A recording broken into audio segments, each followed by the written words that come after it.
Washington Could not University's imagine any Millikan circumstance Institute where School parents of are Public Health. treated as domestic terrorists. Additionally, he has held numerous The posts day at before other the institutes. Counterterrorism Division of the Gentlemen, FBI. it's out of order. If you would just yield for 1 second, I'd like I to will respond not. to what I'm you said. introducing witnesses.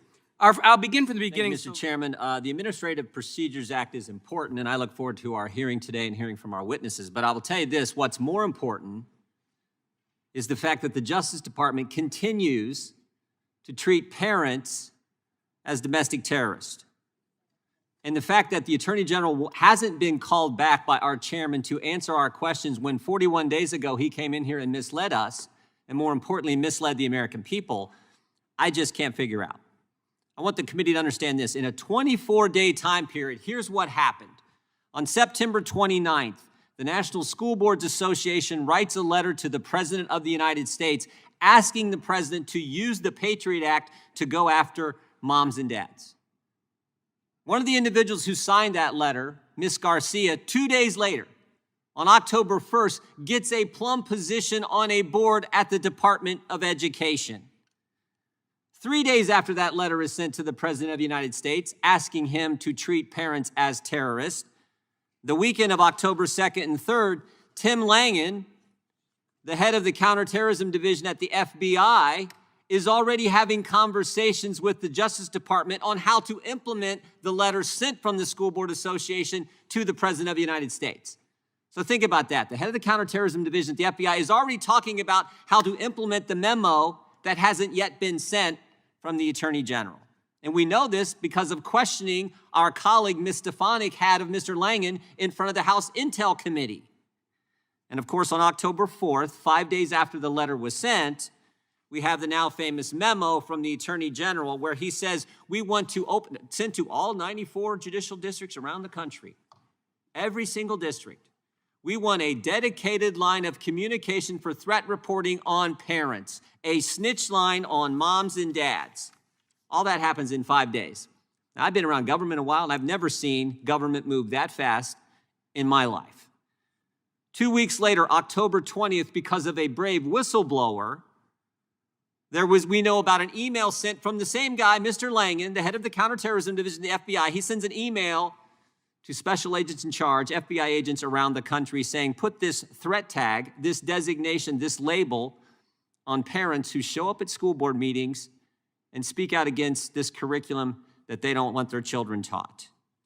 The next day, pretty important day, October 21st, the Attorney General comes in front of the House Judiciary Committee and says this, quote, I could not imagine any circumstance where parents are treated as domestic terrorists. The only problem is 24 hours earlier, the head of the Counterterrorism Division had sent out an email saying exactly the opposite, using counterterrorism measures against parents, against moms and dads. And of course, the next day, October 22nd, the National School Board Association, because of the political fallout, they thought it was going to be a political winner. It turned out to be a political loser for them. The National School Board Association withdraws the letter, and they say in that letter, we regret and apologize for the letter we sent on September 29th.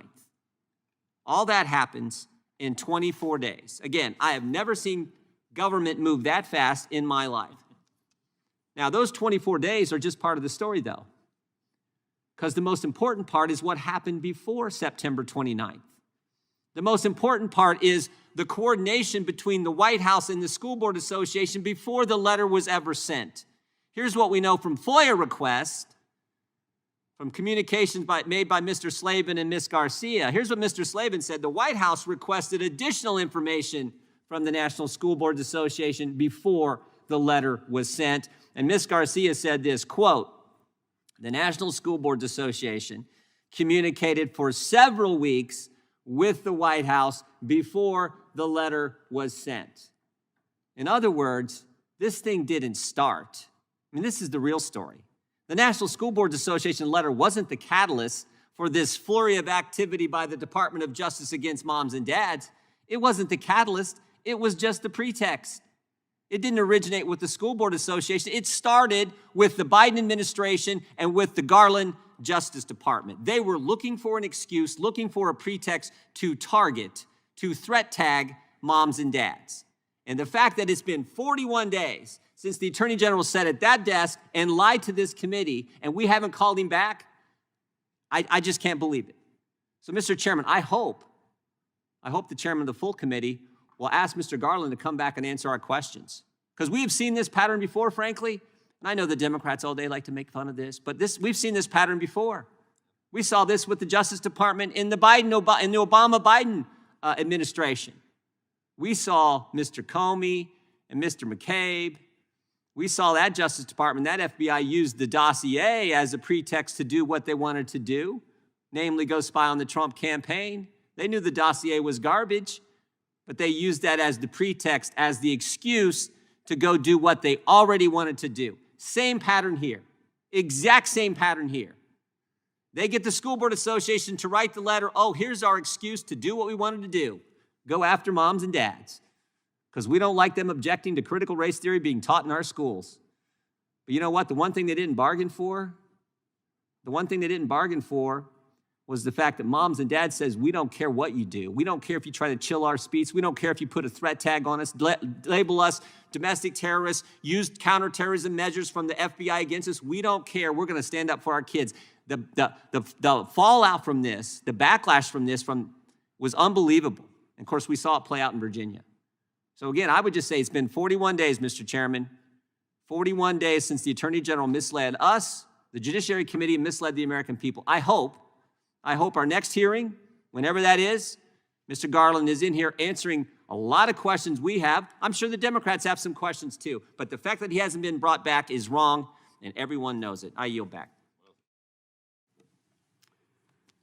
Just to be clear, so that the record is complete, there are those of us who have reviewed all of these materials and believe that the Attorney General testified consistent with everything that's contained in those documents, but that's for another day. Would it yield for a question? I'm certainly happy to yield to the chairman of the full committee. Chairman yield? I just want to point out that what everyone thinks of what Mr. Jordan said has nothing to do with the subject matter of this hearing. Would the chairman yield? It is now my pleasure to introduce today's witnesses. Isn't that kind of Our first witness is David Michaels, a professor at George Washington Could not University's imagine any Millikan circumstance Institute where School parents of are Public Health. treated as domestic terrorists. Additionally, he has held numerous The posts day at before other the institutes. counterterrorism division of the Gentlemen, FBI. it's out of order. If you would just yield for 1 sec, I would like I to will respond not. to what I'm you said. introducing witnesses. I'll begin from the beginning so everyone can hear it. Our first witness is David Michaels, a professor at George Washington University's Millikan Institute School of Public Health. Additionally, he's held numerous posts at other institutions, including the City of New York Medical School, the Albert Einstein College of Medicine, and the Icahn School of Medicine at Mount Sinai. Professor Michaels also has extensive experience working with executive agencies. He served as the Assistant Secretary for Occupational Safety and Health at the Department of Labor from 2009 to 2017, and as the Assistant Secretary for Environment, Safety, and Health at the Department of Energy from 1998 to 2001. Professor Michaels received a... If you enjoyed this video, hit like and subscribe to our channel so you'll be sure to see similar videos from BlazeTV with the added bonus of signaling YouTube that your voice and opinion still matters. And if you're looking for more great conservative content, check out one of the 2 videos suggested here.